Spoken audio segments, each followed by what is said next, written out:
So, hello. Today I'm presenting this little thing that I'm prototyping right now. It's a high shelf, parallel high shelf filter. That means there is two high shelves for boosting, only boosts in the highs, and the parallel thing means that as the highs are boosted, the full frequency signal is being added to the whole thing, so we get some interesting phase correlations and how everything works together. So these are the two potentiometers that I'm using for this prototype.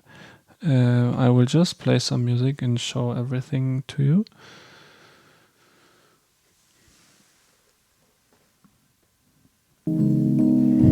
So this is with the highs on 0. That means the original signal shouldn't be altered at all. Now I will show what happens if I turn up the high one.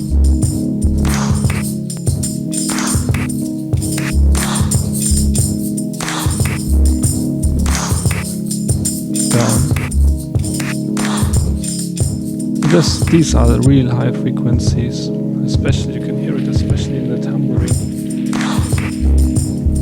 I will show you again.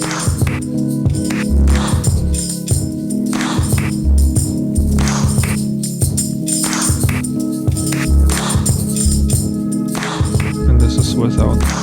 And then I have the second band, which is a low boost. Still the highs are boosted, but from a lower position on. You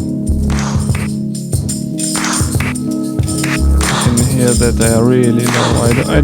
It's a prototype, I haven't even calculated how much exactly. And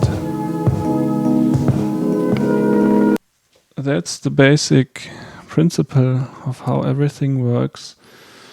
I made a few diagrams so you can follow or build your own, and I designed this after hearing about the Kush Audio Clariphonic, which is specifically designed to boost the high frequencies of content, because I found often in my own recordings it's the high frequencies that are missing a little bit.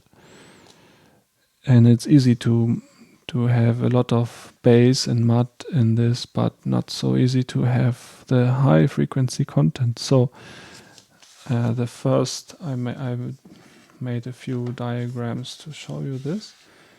Basically, this is a high shelf filter, as you can find on the internet. It's an active high shelf filter with a basic op amp. This is the main condenser, and together with these two resistors, they form the basic shelf band, and we have the input, the output. Then next, the original signal is buffered using this simple non-inverting buffer. This is also non-inverting, so all the operational amplifiers are not inverting in this design. And this is the fourth amplifier that I use. It's for mixing A, B, and C, which would be the one shelf, then the other shelf, and the original signal. So imagine the same signal is going into the buffer, into the high shelf, high shelf, into the low high shelf. And they are being mixed together in equal proportions, and also non-inverting, so you get the signal out in phase. What is interesting about this, if you do the calculations, which you can easily find on the internet, if the gain is low. This is the actual shelf. This is the actual gain. It's tiny. The shelf itself is really narrow, like this. This is due to this topology that I'm using. And as you can see here, the higher the gain goes, the earlier the shelf starts to act on the signal. That means if this is my center frequency, and this it's supposed to be the same frequency, something like 800 hertz, then if I have a low gain, it starts about a little bit before, but the higher the gain in the scales, the earlier the starts, and that means the transition is really musical and smooth, and it's not a sudden step or anything. And I calculated that for something like 17 decibel or 18 decibel of gain, the shelf starts already 4 octaves below this point. So I think this is an inherent advantage of this topology that we have. And if you look at the build, it's a custom, simple, rectified power source connected to basic alternating current power supply.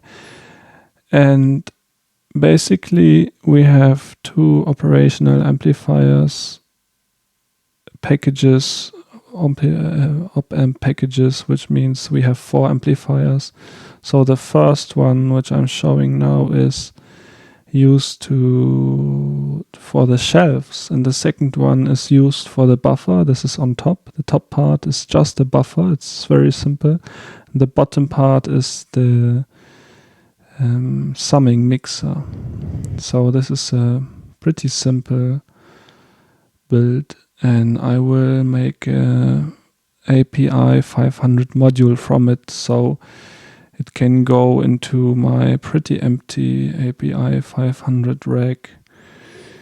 And yeah, that's it. The only thing that I'm going to add is something like bypass switches and frequency selection for those two parallel bands.